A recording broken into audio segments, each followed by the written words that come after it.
Tyler, let me know when you're good. Good to go? All right. You guys ready to rock? Well, happy Monday, guys. As always, great to see you. Thank you, Jesus, for another day of life. Thank you, Jesus, for the victory, man. Proud of our guys continuing to stay in the fight and keep getting better, man. Proud of our team. And obviously it was not perfect on Saturday. I mean, we're down 14-0. We dropped the kickoff. They're going down on the 2 or 3 yard line and make it 21-0. Obviously, I don't think you can find a way to start a game maybe worse than we did.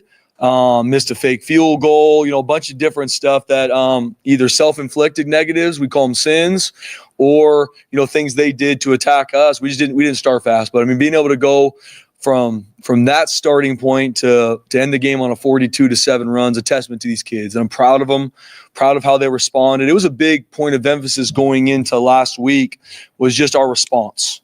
It's always next play. You're up big, it's still the next play. Something bad happens, it's still the next play. Like football is all about how you respond.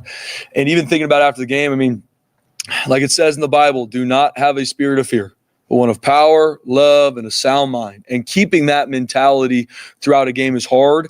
And I saw it on our team. Like they never flinched. And even when things did not go well, I mean, even the second half, I mean, we started out defensively and they drive, I think, 97 yards for a touchdown.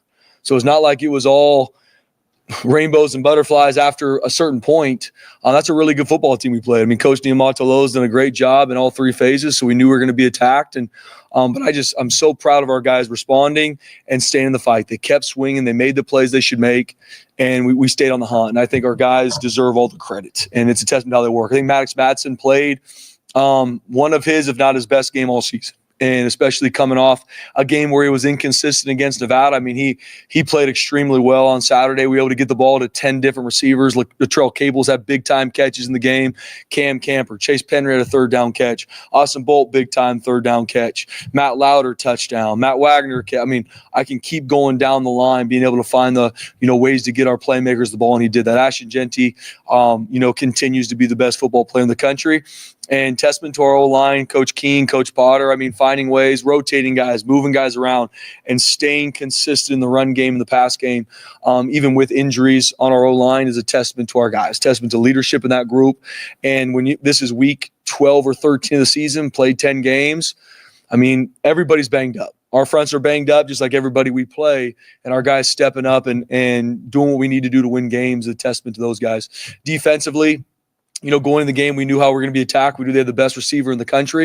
And I went and found Nick Nash after the game. I mean, that young man is phenomenal. I mean, I knew that going in, but seeing how he competed, some of the catches he made was big time. Number 11 Lockhart had some big time catches against it. We give up a bunch of yards passing.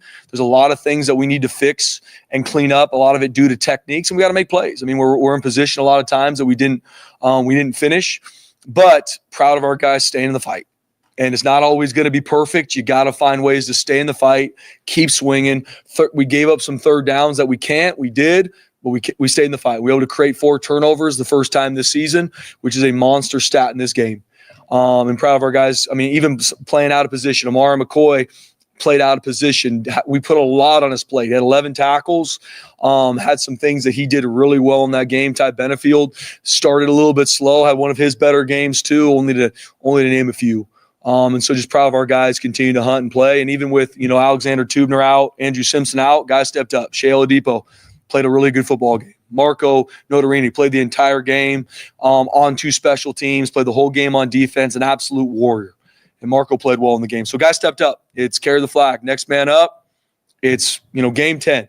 And proud of our guys doing that. Special teams wise, obviously had the fumble on kickoff return. Can't happen. I mean, it's a huge play in the game. We got to play with way better ball security. Yes, he was hit a little bit. The ball dang near just falls out. Cannot happen. But I'm proud of our guys responding from that. We missed the fake field goal. I called it and would do it again. Wouldn't do it if I knew it wouldn't work. Let me be the first to say that. But we want to be on the attack in all 3 phases. And we're going to continue to find ways to fake on field goal and punt. We have to. We got to keep people off balance. But we were able to do some better things in our coverage units. We only punted the ball, I think, 1 time, and it was a good punt by James. We covered it well. Kickoff, We had a couple explosives by us tackling inside the 20, and then we gave up a big one that we misfit. So there's some inconsistencies we got to work on there too. So in all three phases, man, testament to our players and our coaches. They never flinched. We got to start better than we did. I'm not a rocket science to say that, but I'm proud of our guys finishing the game, staying in the fight, and that was and I told our leadership, I meet with our leadership prior to media, that's one of the best sidelines that we've had all season. I mean, never flinched, stayed in it, encouraging each other, even when things are not going our way, stayed in it. And we're going to be able to rely on that. I mean, this is a battle-tested team. And I know that. I've seen that. I'm proud of them for it and excited to continue to learn and grow. The turnovers, particularly interceptions. I mean, earlier in the year, they weren't coming. And just how happy are you with the way they've come along as the season's gone on? It's championship football, and turnover margin is a huge part of that. I mean, those turnovers are one of the main reasons we win that football game, and we're getting them now. And now we got to stay on it. We're practicing them. We're practicing it better. Now we got to continue we're getting them in games. Now we're going to need those every single game we play in. And so I'm excited about where we're heading in regards to creating takeaways, and we're protecting the football on offense, which is a huge part. Special teams, I mean, you guys stretched the budget to go get Stacey Collins and made the largest commitment ever for a non-coordinator here. Yep. And obviously the results haven't really equaled probably what you thought they would to this point. I know it's a lot more than just Stacey Collins. What is going into some of the struggles? Because for decades around here, that's been a strength of this team. Yeah, no doubt, BJ. I mean, and let me first start by saying, it's not my opinion. I believe Coach Collins is one of the best special teams coordinators in the country. I believe that when we hired him, and I believe that now through 10 games. We have played very inconsistent on special teams. And it's not to the standard. It's not just me saying that. I know Coach Collins would say that as well. We gotta find guys in all four of our units. They got to make the plays they should make. If you're a 2 on kickoff and we need you to spill the first that comes to you, we need to spill.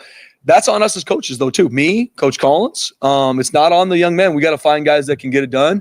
And we've been very inconsistent. I'm not trying to run from it either, BJ. Like we have to be better, because how we've played on special teams will lose us football games if we don't get it fixed.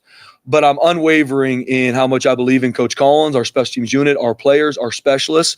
We've got more than enough in regards to specialists. We need to kick the ball better. There's some times in the game where we wanted to kick it left and we didn't kick it that way. So I got to work to get it fixed. Just because you win the game, we don't ever leave a game like, oh, it's great, we won the game. No, there's a lot of stuff on that tape that, BJ, we got to get fixed. And in all three phases, but especially on special teams, we got to be more consistent, and we can't lose the field position battle like we have, and we for sure cannot give the ball away like we did. The answer was in that answer there, but I don't know if I've ever seen you guys use, while everybody's healthy, I don't know if I've ever seen you guys use 3 different guys on kickoff as the kicker. Yeah. What kind of, what's the thought process there? Yeah, Jay. I mean, we've had consistent issues kicking the ball where we need to on kickoff, and kicking it not only to create touchbacks was obviously the goal, but even in regards to location. And we are, every week in practice is a competition. Even during a game, if it's not what it should be, we're going to make moves, because everything here at Boise State is earned. And if we can't get that done consistently from kick location, we're going to make changes. And that's just the reality where it is. We got to, and I tell our staff, we have more than enough. I believe in our specialists. I know we have more than enough. We got to find guys that consistently kick the ball where it needs to and create more touchbacks than we have. Hasn't been consistent enough. And even in regards to punt-wise, I believe in James, and James is a big-time punter. We got to get some of the hang time and some location better there too. So there's a lot of things we got to grow in. Jonah's got to make that field goal. That's who he is. I believe in him. And games on the line, we're putting Jonah Dalmas out there to kick it.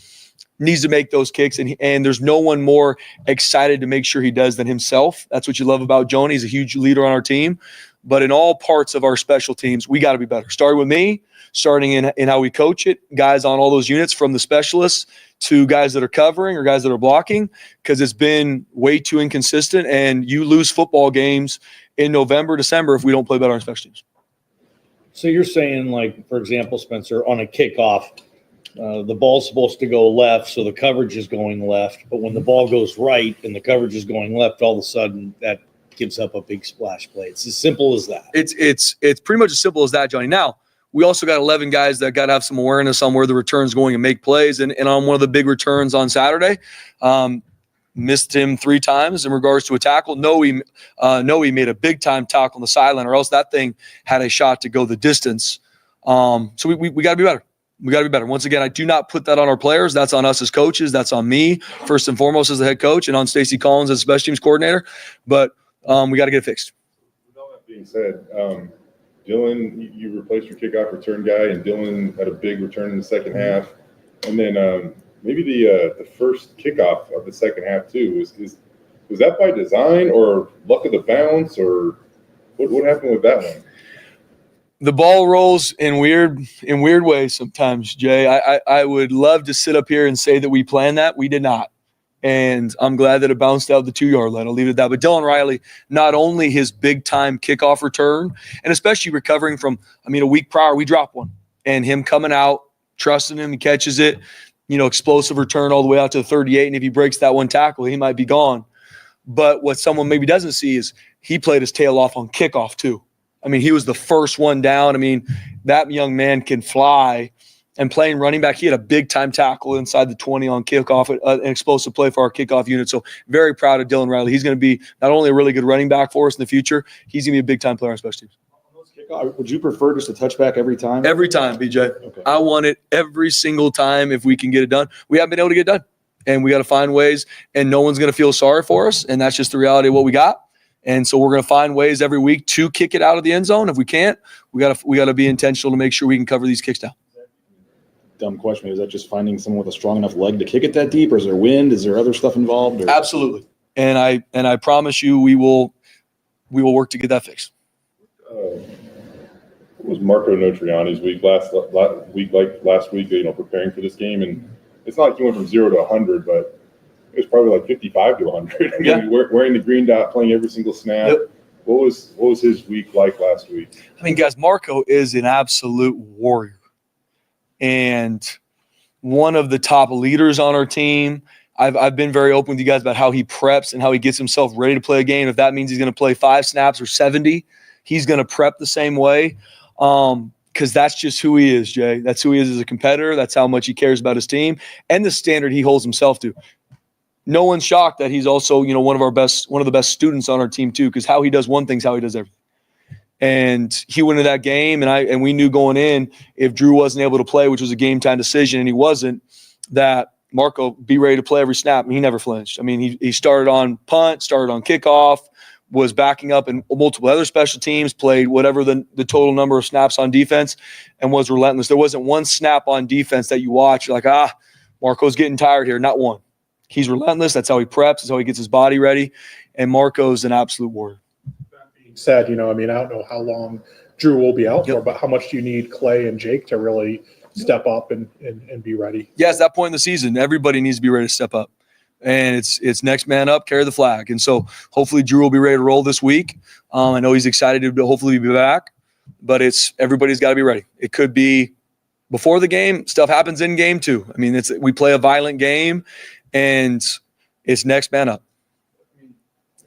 Next man up, but when you were out with Tubner and you're without Simpson, 2 of the better defensive players in the league. Just how big of a deal was that to try to play without those 2 guys? Yeah, BJ, it's huge. And it's something every year going into a season from spring ball to fall camp to recruiting. You're trying to obviously get your best 11 starters in both phases, but as important to make sure your depth is where it needs to be for the long haul, not in weeks 1 through 3 when you get to game 9, game 10, game 11. And so we worked our tail off to do so. Is there a drop off from starters to who's the number 2? There always is. That's why you have a starter and why you have someone that is the backup. But I'm proud of how our guys have gotten better as the year has gone on, BJ. But going into a game, especially playing the offense we did, down 2 of our starters, we knew that was something we had to overcome. And guys stepped up, and I'm proud of how they did. And it's going to be something we got to continue to work through as the season goes. What is Wyoming like this year? They have a new coach who's on the staff. What are their strengths? What concerns you most about them? Yeah, Bob. So I was able to obviously knew Jay Savell from afar as a defensive coordinator, think very highly of him as a defensive coach. And then being able to be around him at some of these, Mountain West meetings and stuff, very impressed with Jay. Not only just in his mentality, but how he goes about his business. And so got the utmost respect for him, have the utmost respect for the Wyoming Cowboys. Since I've been here, we played them every year, and it's been just battle after battle after battle against those guys. And we know it's going to be no different Saturday. And regardless what their record is, we know we're going to get their absolute best because they got really good coaches and they got really good players too. That's what I tell our team. I mean, watch Wyoming when they're playing watch Wyoming when they score almost 50 points against New Mexico, who a week later beats Washington State. We're going to watch those games because that's Wyoming we're going to see. We know they're going to be defensively. I think they're returning 9 starters from a really good defense last year. Their linebacker, number 43, one of the best defensive players in our conference. They're going to be very well coached. They're very sound. They're one of the best defenses on third down. I think they lead our conference in third down defense, so they're going to do a really good job there. They're going to be well coached. Offensively, with a new offensive coordinator, they've really found their identity. They got a redshirt freshman quarterback in Caden Anderson who's really good. He's not only good now, he's going to be really good in the future. They got an NFL tight end. They're always going to be really good up front, and they've got receivers to make it miss. I think they got 2 really good running backs, which you always feel Wyoming's going to have. They got 2 really good running back. One, number 4, was hurt for a little bit. He's back playing really well. So, and we know they're going to be very sound on special teams. So in all 3 phases, we're going down to Laramie.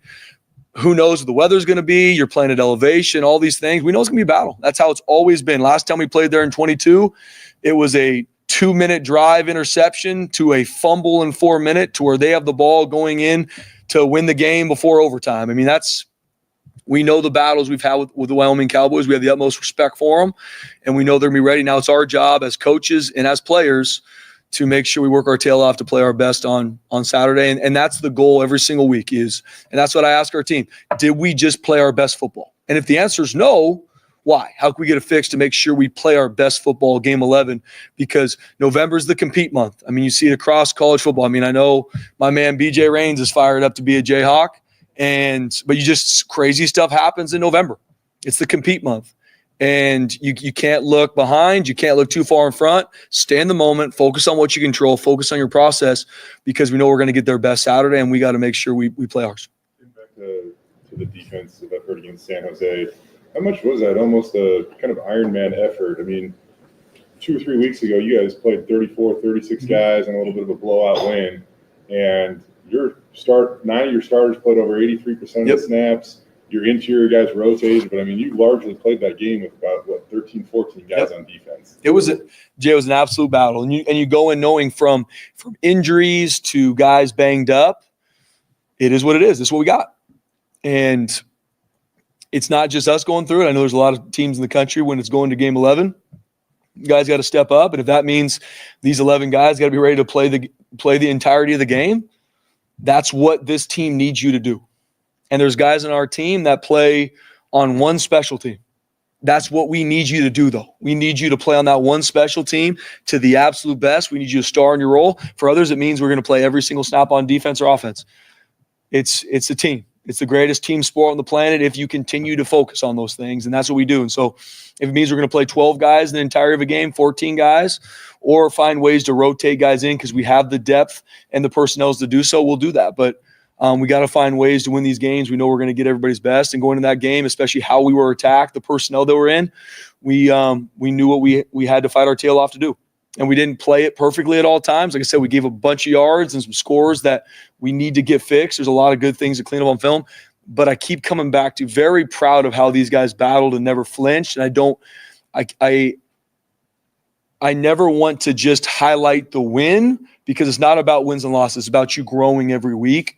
But I am proud of our guys never flinching and finding a way to win that game, that especially when you don't start the way we did. In terms of finding, you look at your personnel that you had out there in the exact way that it was out there on defense. How many times have you guys maybe practiced that, before last week where you had Amarion, in the slot, and Marco now is out there, the middle linebacker the whole game without Andrew? Yep. How many times have you guys actually been able to practice with that personnel group out there? We practice it Monday, Tuesday, Wednesday, Thursday, Friday. Because, that's the reality of college football too, Jay. After a game, you find out who you got, and this is a guy that's going to be available. This is going to be a game time decision. This is going to be doubtful. This is a guy that can't play a whole game because of something he's dealing with. And so, and I'm proud of our coaches in all 3 phases. Say, hey guys, this is what we got. Who's our backups? And at this point in the year, there might be one guy that backs up 4 positions. And obviously it takes a special young man to be able to do that, but that's just the reality. You don't have always 22 deep or 22 in total in both sides of the ball. So we practiced last week. Our guys did a good job in practice. Obviously there's some things on film that we need to get fixed, but we put guys in different spots because we had to. And I'm proud of our guys responding. So just with personnel, 3 different guys on kickoff. Cam Bates has to return, fumbles it. Dylan Riley comes in. What's the message to guys in a game when you go, maybe we're going to try someone else or try something different? Yeah, so good question, and you guys know me well enough now to where if somebody fumbles or makes a mistake, we do not lose confidence in them. We went in that week knowing Cam Bates and Dylan Riley are going to go every other one. And they knew that going in. We're going to go every other one. And just because a mistake happened does not mean we lose confidence in that player. Now, how you practice and how you play directly correlates to how much more reps you're going to get. But one mistake, one misplay, we do not put guys in the tank. Like, I want to encourage them, and we attack success. I don't want them going out, I hope I don't mess up. I hope I don't mess up. I never want any of our players to fear failure. Now, there's repercussions for not playing your best.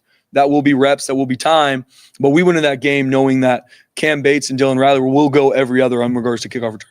I guess what's the decision behind that as opposed to having just a starter? Is it because they're both freshmen, both deserve it? I guess just what's the thought process? Yeah, both have not completely elevated themselves to be the only guy in those situations. Obviously, there's a lot of positions on our team where there are guys that have elevated themselves to be the starter every time.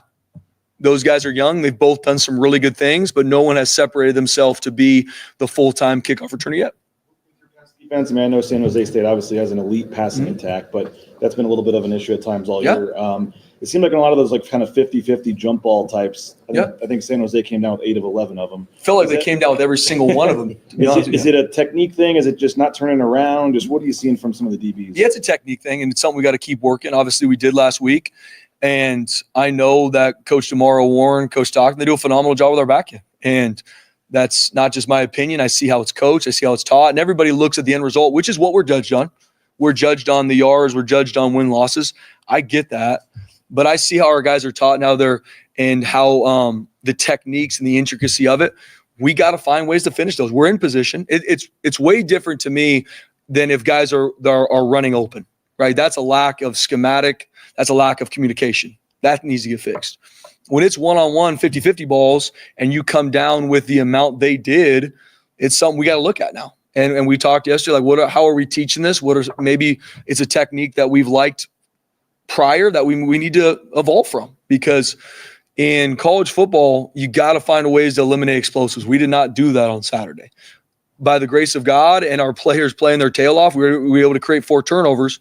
But you can't give up 450 yards passing and be happy. And even if we gave up 150, there'll still be things that we need to look at and grow in, BJ. But we got to find ways to continue to train those 50-50 balls to make sure we can execute more. In terms of the follow-up on that, in terms of just turning around and making a play on the ball, is that just a split-second decision where they're not making the right decision? Break that down just a little bit further. Yeah, it's all about time and space with it, Mike, in regards to where I'm at in relation to the receiver and where I'm at in relation to the ball, right? Am I in a winning position? Am I on the top shoulder? Am I on the bottom shoulder? And obviously this is happening in nanoseconds, and they do a really good job. I mean, they've got a bunch of double moves that they threw at us early. So as a DB, do I drive that hitch or do I wait for the double move? And that was something, and that's offenses across the country. It's something we've seen all year. It's a technique thing. And there's going to be opportunities to look and lean and be able to make a play on the ball. There's going to be times where I got to go through the receiver's hands to make a play on the ball. It's all dependent on where that ball is in relation to the receiver and where that our defender is in relation to the receiver as well. So it's stuff we're going to continue to look at. And we do not leave that game and think we're fine at it, because to your point, BJ, when you give up 8 of 11, whatever it was, that it can't happen. And we got to find ways to play better, and we will. Got to. So you said that, Maddox had his best game. I think you could argue for sure. Outside of the, Cam had an early drop on 3rd down. After that, though, like as a group, was that your best wide receiver effort, especially after the catch? I mean, Cam, Prince, Matt, like all those guys made plays at some point in time after the catch against San Jose State. Yeah, it was all. I think it was probably the best we've had as a total pass game. And I'm not even just saying look at the yards, just in regards to 10 guys getting the ball, yards after catch, and big-time catches too. I mean, we're talking 3rd and long, contested, on the sideline. Very proud of our receivers. Obviously, like I said, Maddox, I think, played his best game, but our receivers played extremely well. And what happens when you're able to get the ball to a lot of our playmakers, man, they block their tails off too. And they've done that all year long. But that's a testament to those guys. I mean, even Latrell Cables takes a big-time shot on the sideline, and we test him. We go through it all. He's able to come back in the game and have another big play. We had the one drop. Outside of that, I mean, there were some contested big-time catches on third down, and being able to get the ball to 10 receivers or 10 guys make catches is a testament to the depth of that group and a testament to, the entirety of our team that we want to find ways to get our playmakers the ball. When you watch film of Ahmed's fumble recovery, just how impressed were you with the way? I mean, there were 3 San Jose State guys right there, and he somehow comes away with it. I would put Ahmed on a scrum any day of the week. I could promise you that. And him finding a way to get that ball, I mean, huge play in the game. Even Jaden Verge the big shot that Ty Benefield had on that quarterback, and Jay find a way to come up with that fumble. I mean, there's just those plays in the game that's how college football swings. And momentum swings because of execution. And Ahmed finding a way to get that ball with 3 San Jose State players around him. That's his mentality. That's who he is. He's also one of the strongest guys probably in the country. And so I'm glad he was the one down there to find it. Fourth down play where Shea had the tackle on the lineman. I mean, maybe overreacting to say a season-saving tackle, but I mean, just to make that play and in that spot and to recognize that and I know it wasn't 4th and goal, 4th and 1 or whatever, but just that spot right there to not let them get any points. How big was that? Oh, I mean, BJ, at that point just how it led up to that. It's 14-0. We get the ball kicked off to us. We fumble it, right? So you're fighting. I mean, and I'm proud of our guys being like, nope, 3-0. Here we go. Put the fire out. Let's go. They drive all the way down to the 2-yard line or whatever it was, and being able to come away with no points, monster play in the game. You never know when those are going to come. Monster play in the game. They go up 21-0. I believe in our team. I believe in us in our place. That's hard, though. And we got to work our tails off to make sure we don't put ourselves in that situation. But that's a testament to our players, BJ. And obviously some of those plays, we never rep that play. I can promise you that.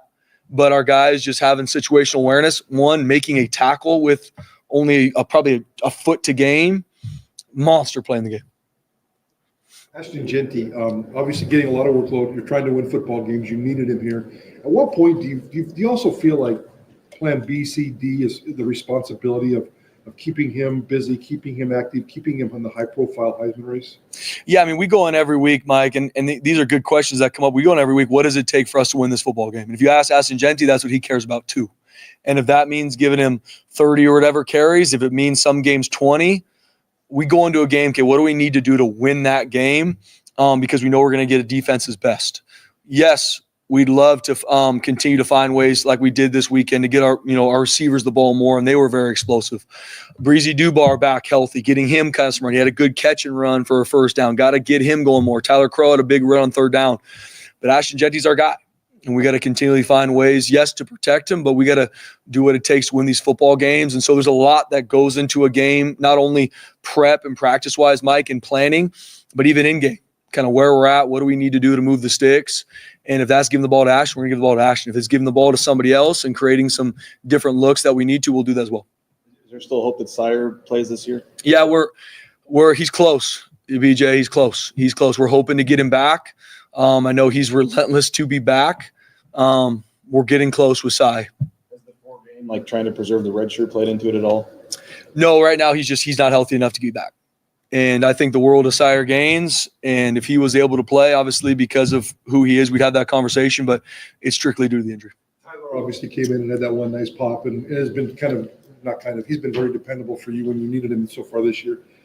Off the field, and just the dynamic between Ashton and Tyler, the backgrounds and everything about him is so opposite, but it seems like they really click as kind of as a duo. What do you see from that dynamic? Yeah, I mean, first off, Tyler Crow, I mean, he's a team guy. He's a glue guy. He loves his team. If it's run the ball, if it's what we ask for him to do on special teams, I mean, he loves his team. That's how he is in the offseason, how he is on the field.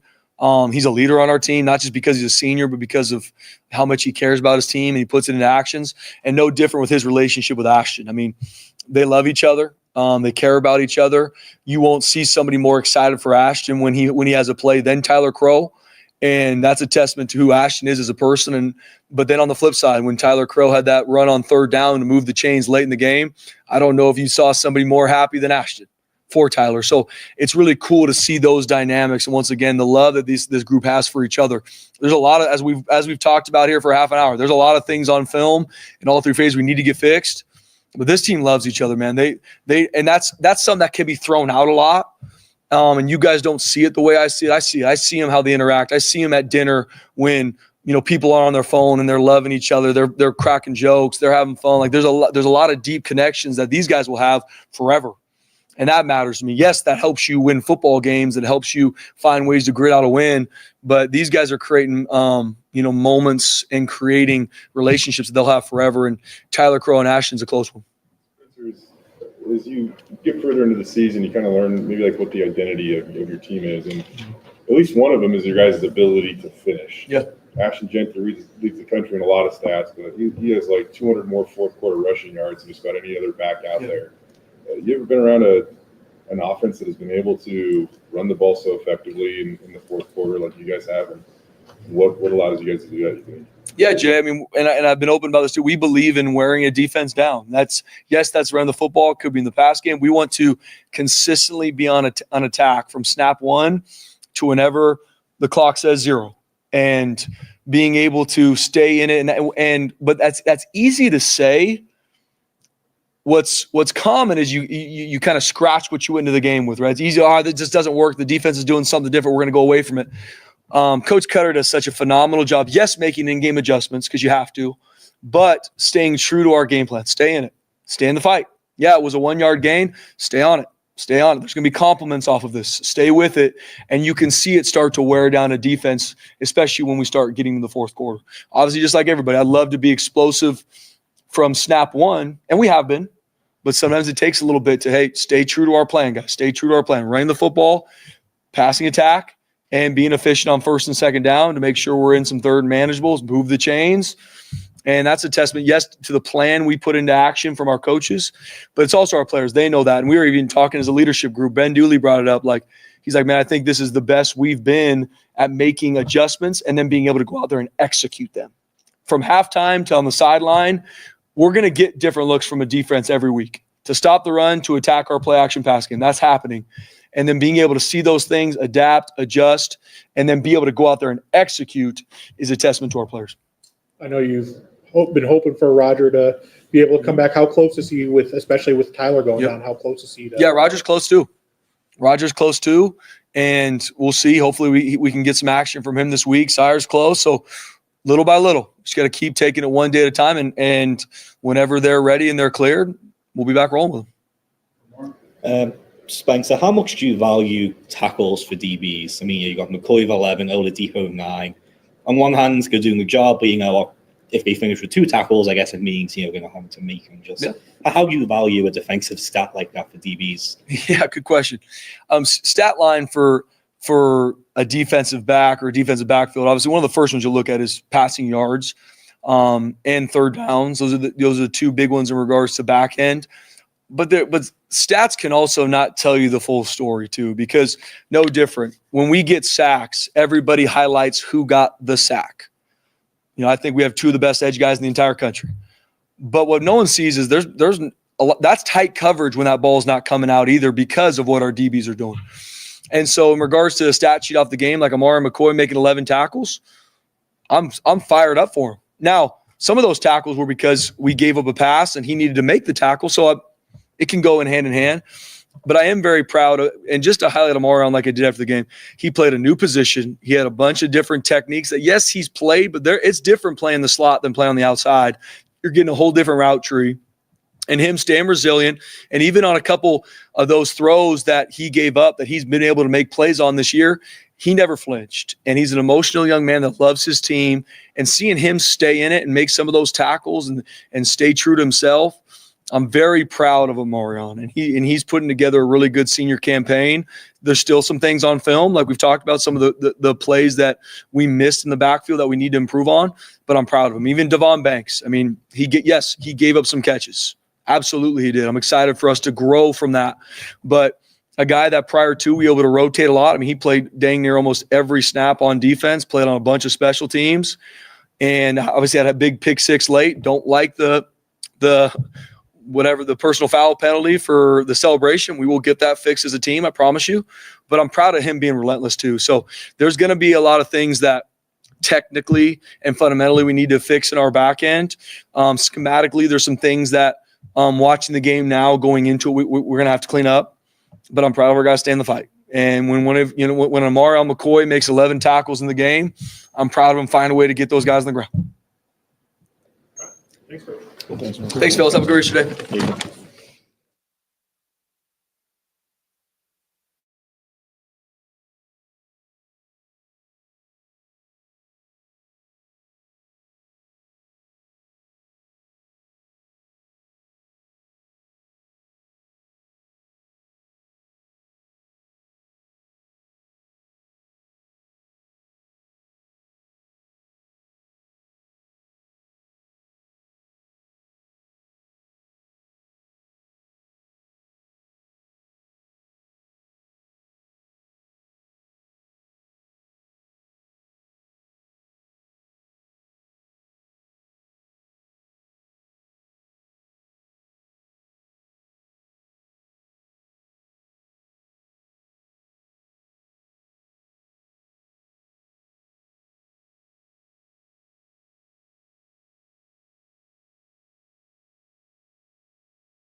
Good to go. Questions?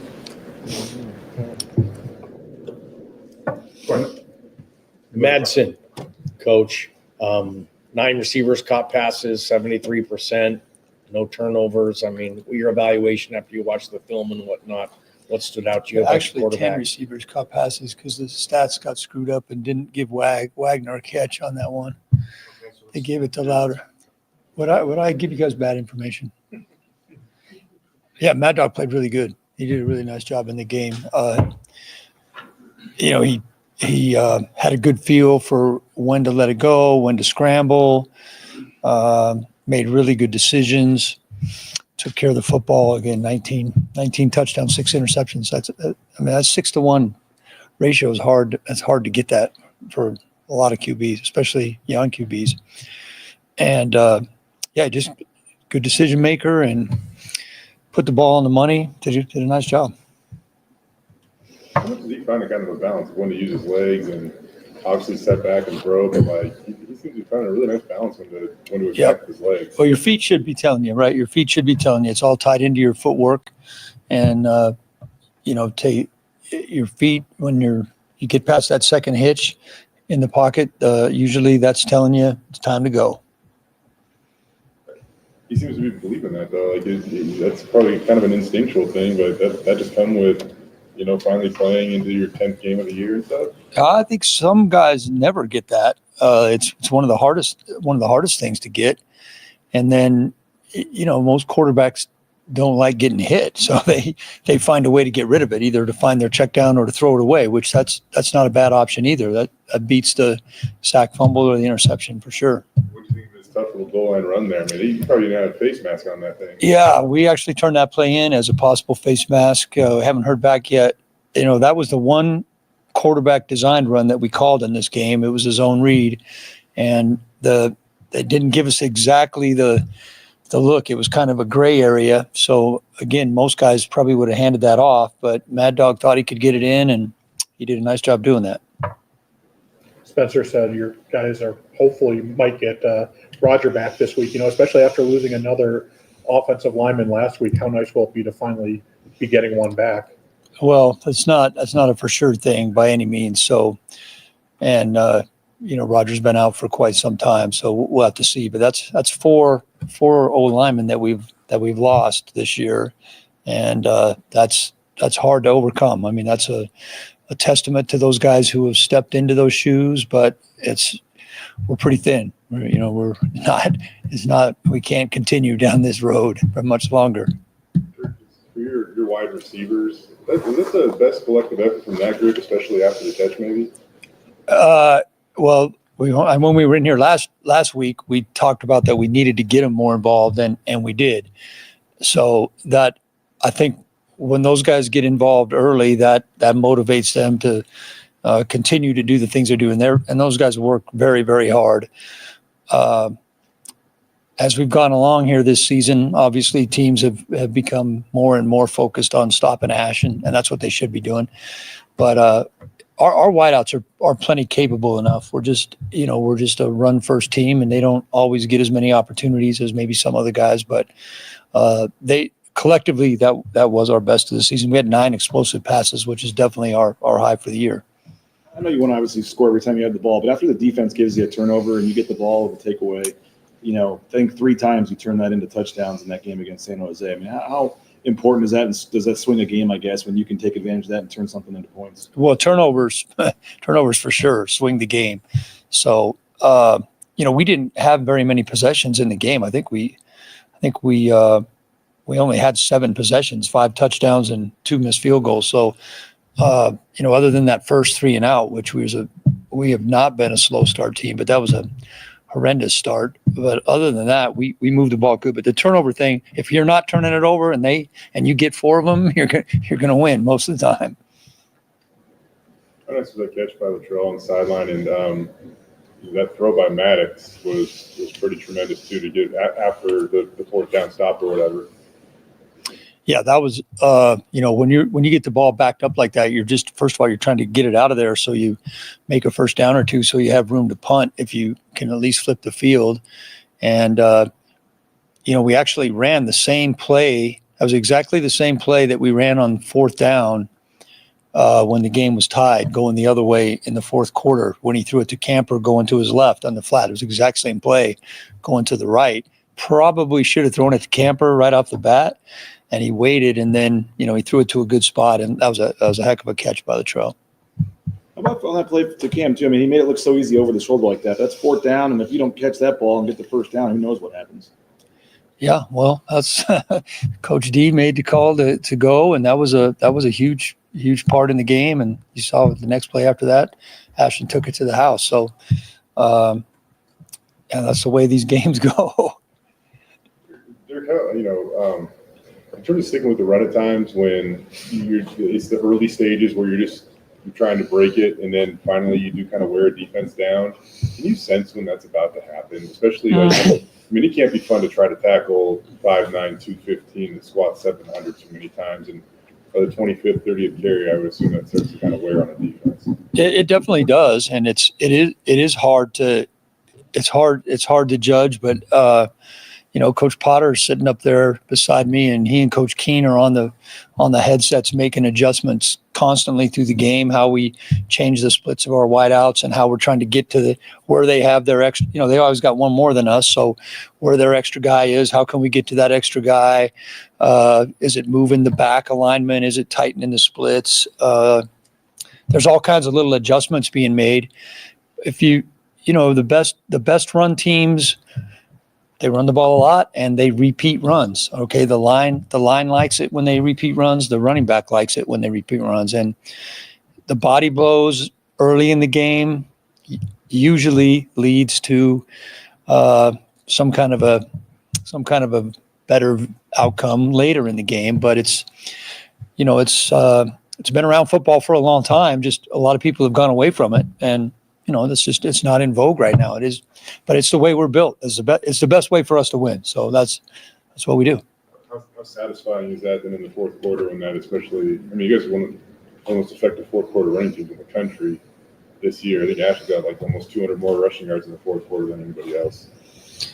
Well, it's satisfying to have more points than them at the end of the game. That's the satisfying thing. The left side of your line to have, two guys like that have been in there as much as they have and played at all Mountain West type levels. How much of a luxury has that been? Well, it's been huge because of the other three spots have been, heavy rotation and losing a lot of good guys. So having the stability with those two and, the fact that they're such good players and such good leaders on top of that. There was a play in that game.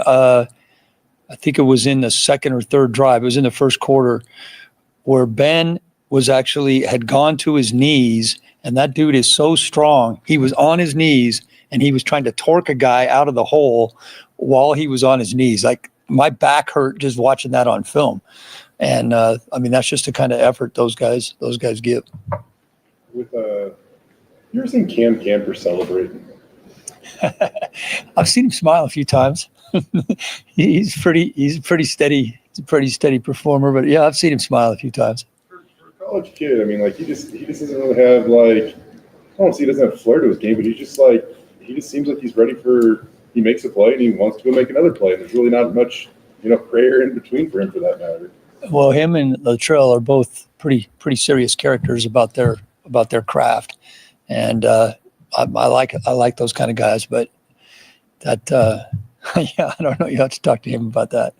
I know we've asked you about Tyler Crow in the past, but it just seems like anytime you get him a shot, he makes something happen. It's a pretty big run there he had on third down. Yeah, that was a really big run, and I got to admit, we were thinking about changing the play when Ashton went out. We were thinking about changing it, and he came right up to me. T. Crow came right up to me after the game, and that guy. We said this before. He's the kind of guy that this program was built on, and you need a ton of guys like that in your program. He does anything and he does everything, and you need guys like that. You've been on championship teams. You've done this for so long. What does this team have that what do you see in them that might allow them to actually finish this thing here and do something that no Boise State team's ever done? Yeah, I'll go back to, the things that Coach D talks to these guys about every day. He preaches to these guys about staying in the fight, playing the next play, sticking together, having each other's back, and these guys do a good job of that. I'm not on the sideline, but all the coaches said that we were in danger of going down 21-0, and our coaches on the sideline said that the players were great on the field about continuing to play. That was about as bad a start as you can have in a game, and those guys did a good job hanging in there. So, part of it's the older guys that have been here, the tradition that's here. But I think it all all starts with Coach Danielson and, the way he handles the team, and he meets with the leadership group all the time. And, he's grown the leaders on this team, and, new leadership continues to emerge as the season goes on. And those guys are doing a good job. All right. Thanks.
Fourth down stop that Shea made, when they're about to make it 21-0 there. Just how big was that play, obviously, and swinging the game?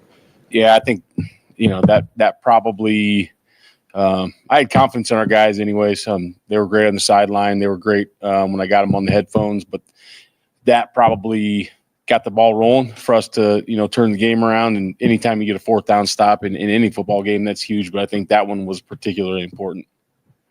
Oh.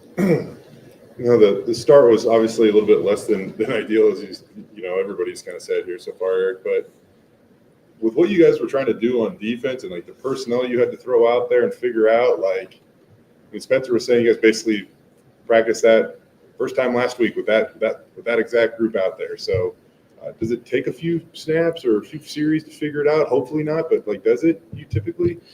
Yeah, I kind of saw in the first series that, it didn't quite look like practice. Some guys probably weren't 100% confident in their new jobs, and take full ownership of that. Asked a lot of guys to move different positions, guys we thought we could get in the best positions possible to defend some of the things that they were doing. Ask them to probably not only play some new positions, but execute some techniques that they hadn't done just because of being at other positions. It was probably a lot on those guys, to be quite honest with you. Probably could have put them in a little better position at the beginning of the football game, but I think they settled down and they started playing a little better, after the first couple series. How does that change? It seems like you guys maybe backed off pressure a little bit, but I'm not, were they able to kind of figure it out in the game, I guess? Yeah, I don't know if we backed off the pressure because of that. We backed off the pressure a little bit because they had a good plan. Their quarterback was doing a good job getting the ball out. It's hard to bring pressure when the guy's getting – it's like pressure in Tom Brady, right? You just don't get there very often. But I think that, the coaches on the sideline did a good job of settling those guys down, showing them the iPads, hey, guys, this is the things we practiced. Here's what's happening. You're out of leverage. We need to get our feet in the ground. The disguise is not as important as getting your feet in the ground and getting your eyes where they're supposed to be. So let's just do the little things better as we move forward. I think that helped things a lot. 3 straight weeks, you guys have now forced multiple turnovers in the game. Just, especially after earlier in the season, we're questioning, when are these turnovers, when are these interceptions going to come? How nice has it been seeing the defense start to get those? That's great. I mean, you win the turnover battle. I'm not a huge stats guy, but, winning the turnover battle, time tested. That's a huge indicator on winning or losing a football game. And then obviously having a rough start and giving up some yards early, having some of those turnovers, that it kind of covers up a lot of rough spots when you can get the ball turned over. So huge for that. I think the guys are very conscious of being more ball aware in the last few games than they had been in the previous couple. So happy for those guys, happy for the team that we got some turnovers and got the ball back to a very explosive offense that we have. How impressed were you with kind of the way Ty just kind of forced plays to happen? Was it just kind of right place, right time, or what's his instincts like to get there? No, I mean, talking with Ty, in the last couple of weeks, and he said that he had, talked to his dad and some other people, and he, we all said the same thing to him. You look like you're a little mechanical out there. You look like you're afraid to make a mistake. Let's just go cut this thing loose and let's go start playing football and make some things happen. And I think he did. I think he reverted back to his natural playmaking ability instead of trying to force himself to be 100% right on every play. And he was in position to make that interception. He was in position to knock that football loose, and thought he played a great football game. What do you see from the pass defense in terms of some of the 50-50 type balls? I mean, I think San Jose came down with 8 of 11 like contested balls. Like, is it just technique? Is it guys not turning around? Just them making great catches? What are you seeing? No, I think it's a little bit of all of the above. First and foremost, they have 2 really good receivers. Those guys are going to get some catches.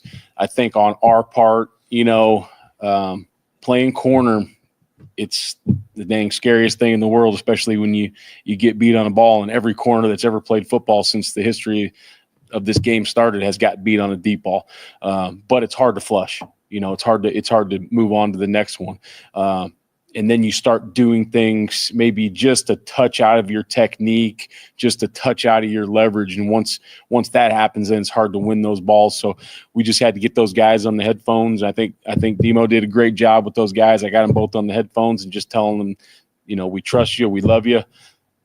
Play your leverage, play your technique, and good things are going to happen. And as the game moved on, they started to get back into their technique. There was the time frame in the middle there where they were in really good position and they just didn't make the play. But them executing the technique that they did in practice just a little bit better, and they make those plays because when you're in position like that, like those 50-50 balls, they call them for a reason, but you got to win 50% of them.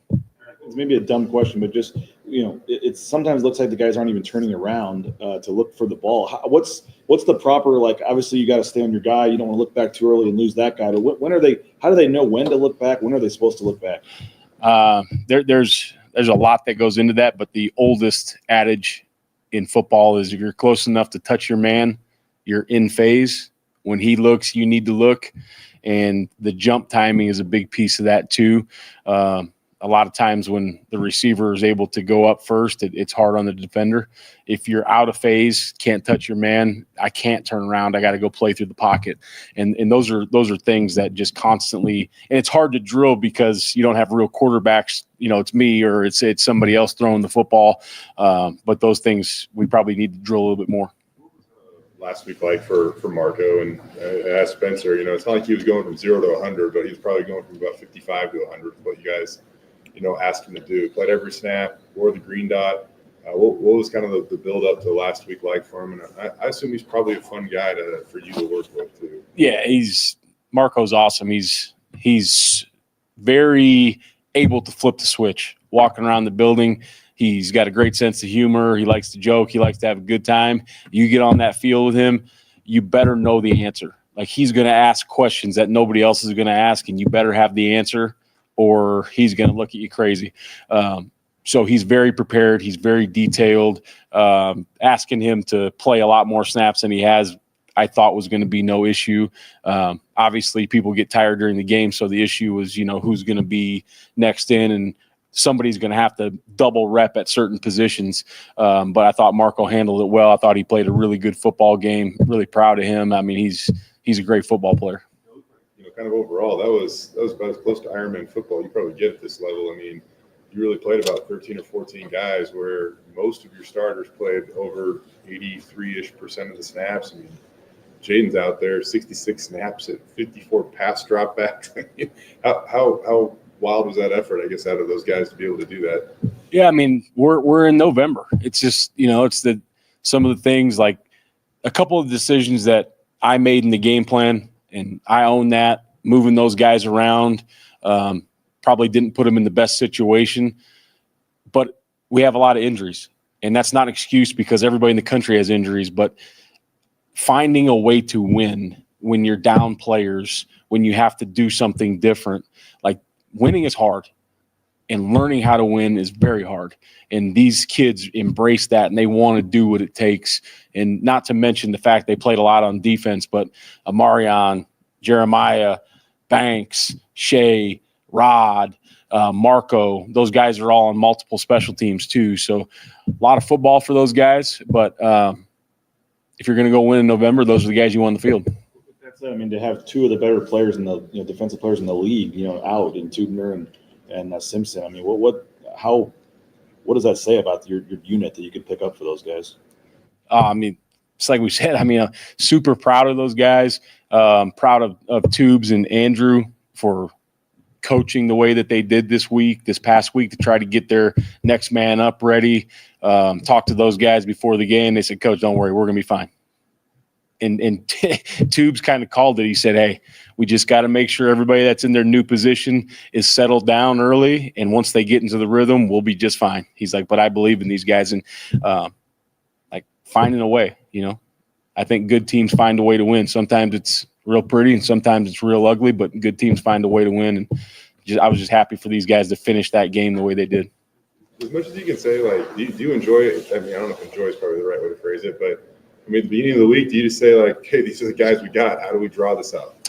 Yeah, I mean, and Coach D talks about it all the time. It's we got who we got. And we might have guys hurt. We might have full strength guys, but let's coach these guys up, make them better. And then at the beginning of the week, just like we talked about, like we had on paper, looked awesome, right? But my job also is to make sure that we can execute as well as we can. And there was probably a very fine line of guys moving positions and executing new techniques that was probably got pushed a little too far. But we're going to have to do it all over again this week, and we're playing a whole new team that's got different personnel groupings. So it's going to be fun again this week. Marco playing all the snaps. I mean, maybe Andrew's back this week, maybe he's not. But I mean, if he's not, do you want him to play as many snaps as he did, or do you want more get younger guys like Clay Martineau and Jake Ripp more involved?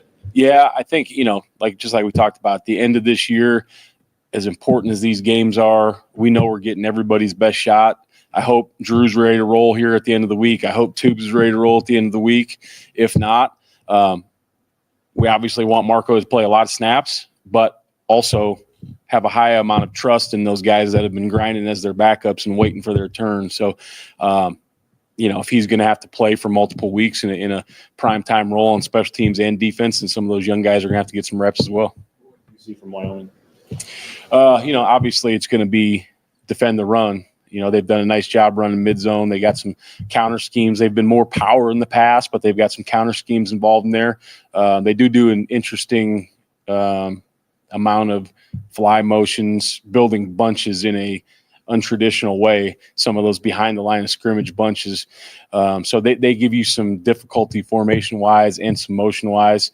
Got a couple young receivers with some juice. I know their running back was back last week, and when he's full strength, he's a real guy. But they're a good football team, and they've gotten better every week. With the Marion, maybe in just kind of layman's terms, why he lined up in the slot a handful of times prior to last week, and he almost did it exclusively against Nash. Why is that such a challenge, I guess, when you don't have the help of the sideline or whatever it might be? Like, why is that more challenging? It's honestly, it's two different positions. It's like playing outside backer compared to inside backer. And the way that I've always thought of it is some people, the skill level, Marion's got the skill level to do it. Some people, it's no issue. I think if it was only man coverage, it would have been a different deal. But some people see the game better inside out, and some people see the game better head on. And a lot of times when your eyes are trained one way or another, it's hard to do it the other way. And then there's just when you're out there on the island, where your leverage is at, like instantaneously. When you're inside, those leverage change between calls, between where your other people are at, those splits, how far is he between 1 and 2, how far is he between the line of scrimmage and the hash. So there's a lot that goes on moving inside. So thankful for Amarion. He played a big part in helping us get lined up this week. And Amarion, just to be honest, like he wants to be on the best receiver all the time.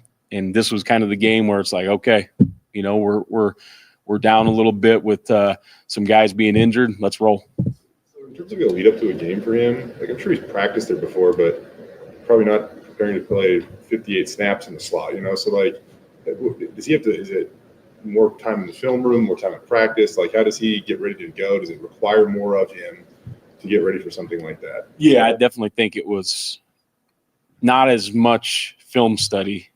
Like normally he's specifically scouting the guys that he's lining up against, what's their split, all those kind of things.